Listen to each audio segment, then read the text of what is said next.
Hello students, good morning. कैसे हैं आप सभी? वैसे तो ठीक ही होंगे। तो स्वागत है आपका अपने यूट्यूब चैनल पे।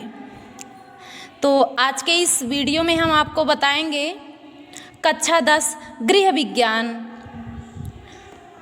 ध्यान से इस वीडियो को देखिएगा आप लोग। तो इसमें हम स्टार्ट करने से पहले कुछ इंट्रोडक्शन बता दे रहे हैं आपको। जैसा कि होम साइंस में अर्थात गृह विज्ञान में 5 सेक्शन दिए गए हैं। सेक्शन का मतलब खंड होता है, अर्थात 5 खंड दिए गए हैं। पहला खंड है गृह प्रबंध। इसके अंतर्गत 5 लेसन दिए गए हैं, 1 2 3 4 5 इस तरीके से करके। एक सेक्शन में 5 लेसन दिए गए हैं। तो पहला सेक्शन है गृह प्रबंध, दूसरा सेक्शन है स्वास्थ्य रक्षा और तीसरा सेक्शन है वस्त्र एवं सूत विज्ञान। चौथा सेक्शन है भोजन तथा पोषण विज्ञान और 5वां सेक्शन है प्राथमिक चिकित्सा और गृह परिचर्या। ये हमारे होम साइंस में 5 सेक्शन दिए गए हैं ऑल टोटल। तो इसमें हम आपको पहले सेक्शन के बारे में बताएंगे जो है गृह प्रबंध। यहाँ पे देख रहे हैं हमने खंड डाला है, इसको सेक्शन बोलते हैं गृह प्रबंध। तो इस गृह प्रबंध के अंतर्गत आपका पहला लेसन है, पहला अध्याय है शिक्षिका द्वारा प्रतिदर्श बजट प्रदर्शन अर्थात प्रेजेंटेशन ऑफ मॉडल बजट। तो आपका ये पहला लेसन है, ध्यान से सुनिएगा। ये हमारा फर्स्ट वीडियो है।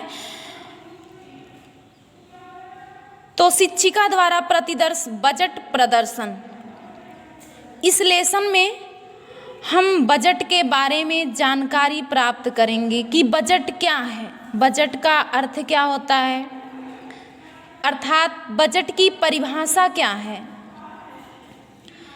तो स्टूडेंट्स, बजट का अर्थ सबसे पहले हमको जानकारी प्राप्त करनी है। बजट का अर्थ, तो बजट का अर्थ हम देखेंगे किसी परिवार की आर्थिक व्यवस्था का क्रमबद्ध मतलब पूर्ण रूप से सही तरीके से एवं सुनियोजित विवरण ही पारिवारिक बजट कहलाता है। और आगे है पारिवारिक बजट प्रायः 1 महीने के लिए बनाया जाता है। बजट के सामान्य अर्थ को जानने के लिए हमारे कुछ गृह वैज्ञानिकों ने निम्नलिखित परिभाषाओं को भी प्रस्तुत किए हैं। ये देख रहे हैं हेडिंग, ये हेडिंग नहीं है, गृह वैज्ञानिक के नाम हैं। तो इसमें पहले गृह वैज्ञानिक जो हैं वो हैं प्रोफेसर मार्शल। इनके अनुसार हम बजट की परिभाषा को स्पष्ट करेंगे। तो ध्यान से देखिएगा हमारे इस नोट्स को। तो प्रोफेसर मार्शल के अनुसार यह दर्शाया गया है कि किसी निश्चित समयावधि के लिए परिवार की आय व्यय के पूर्वानुमान अर्थात पहले से अनुमान, पूर्वानुमान का मतलब होता है पहले से अनुमान, पूर्वानुमान को पारिवारिक बजट कहते हैं। तो ये तो हुआ प्रोफेसर मार्शल के अनुसार। अब जो ये दूसरे गृह वैज्ञानिक हैं क्रेग तथा रस, इनका नाम है क्रेग तथा रस। इनके अनुसार हम देखते हैं कि पारिवारिक बजट को गृह अर्थव्यवस्था में नियोजन के लिए एक आवश्यक साधन के रूप में स्वीकार किया गया है। तो यहाँ से लेके यहाँ तक हमारा जो है ये बजट का अर्थ हुआ, पारिवारिक बजट का अर्थ एवं परिभाषा। तो आगे हम देखते हैं यहाँ पे पारिवारिक बजट के उद्देश्य, अर्थात कहने का तात्पर्य यह है कि पारिवारिक बजट का उद्देश्य क्या होता है। तो आइए यहाँ पे देखते हैं। यहाँ पे तो ये है पारिवारिक बजट के उद्देश्य। ये निम्नलिखित होते हैं, जैसे हम आपके 3 पॉइंट में ही दर्शा दिए हैं। आप चाहेंगे तो इसको 5 या 6 पॉइंट भी बना के लिख सकते हैं, अगर समझ में आएगा तो ध्यान से समझेंगे और सुनेंगे तो समझ में तो आएगा ही। तो इसमें पहला है आय व्यय को नियंत्रित करके। नियंत्रित का मतलब होता है कि कंट्रोल करके, समुचित बचत का प्रयास करना।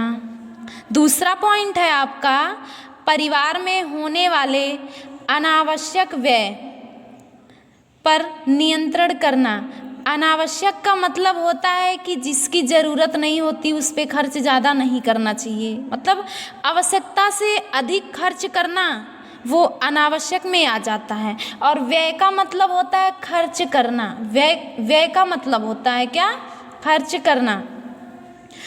तीसरा पॉइंट है आपका आय में आवश्यक वृद्धि करने के लिए परिवार में एक दूसरे को प्रोत्साहित करना चाहिए, अर्थात अधिक से अधिक धन कमाने के लिए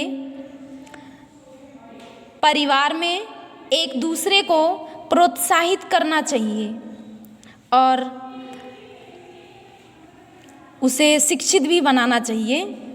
तो यहाँ पे तो हुआ पारिवारिक बजट के उद्देश्य। तो आगे देखिए, हमारा अगला टॉपिक है पारिवारिक बजट के प्रकार। क्या है? पारिवारिक बजट के प्रकार, अर्थात पारिवारिक बजट कितने प्रकार के होते हैं। तो सबसे पहले हम देखते हैं कि बजट के मुख्य रूप से 3 तत्व होते हैं। बजट के जो मुख्य रूप से तत्व होते हैं वो कितने होते हैं? 3 होते हैं। क्या है? आय, व्यय तथा बचत। आय, व्यय, बचत। तो आय का मतलब ये होता है कि आपकी जैसे महीने की जो सैलरी है, कितना भी हो, 5,000, 10,000, कुछ भी हो, तो आपका ये आय कहलाता है। व्यय का मतलब होता है कि आप उस सैलरी में से जो खर्च करते हैं वो आपका व्यय हो गया। और बचत का मतलब होता है कि आप कितना खर्च किए और कितना बचाएं, अर्थात जो खर्च किया हुआ धन होता है वो व्यय कहलाता है और जो बचता है, आय में से जो धन बचता है वो आपका बचत कहलाता है। तो इसमें देखिए कि प्राथमिकता के आधार पर बजट के 3 अलग अलग प्रकार होते हैं, अर्थात निर्धारित किए गए हैं, यहाँ पे दर्शाए गए हैं। तो सबसे पहले हम आपको पहले बजट के बारे में बताएंगे। ये है हमारा संतुलित बजट। क्या है? संतुलित बजट। ये पहला पॉइंट है। तो वह बजट जिसमें आय और व्यय को बराबर रखा जाता है संतुलित बजट कहलाता है। मतलब अगर कोई चीज़ बराबर बराबर होता है तो वो संतुलित होता है। तो यहाँ पे नोट्स के जरिए हम आपको बताते हैं कि संतुलित बजट को उत्तम बजट के रूप में नहीं लिया जा सकता है, क्योंकि एग्जाम्पल के लिए हम आपको ये भी दर्शाए हैं, जैसे अगर किसी व्यक्ति का मासिक आय अर्थात मासिक वेतन 10,000 रुपया है, यहाँ पे दर्शा दे रहे हैं हम आपको। तो अगर उसका मासिक आय 10,000 है और मासिक व्यय अर्थात महीने का खर्च भी 10,000 है, तो बचत या घाटे में क्या होगा? वो तो कुछ नहीं पाएगा, क्योंकि 10,000 उसने कमाया और 10,000 उसने खर्च कर दिया, तो बचत में आपका कुछ नहीं बचेगा। तो ये हो गया हमारा संतुलित बजट, अर्थात ये बराबर हो जाता है, कितना कमाया कितना खर्च कर दिया और बचत में तो कुछ नहीं आया। अब दूसरा पॉइंट हम देखेंगे घाटे का बजट। ये तो हमारा संतुलित बजट था, पहला पॉइंट। अब यहाँ देखिए घाटे का बजट।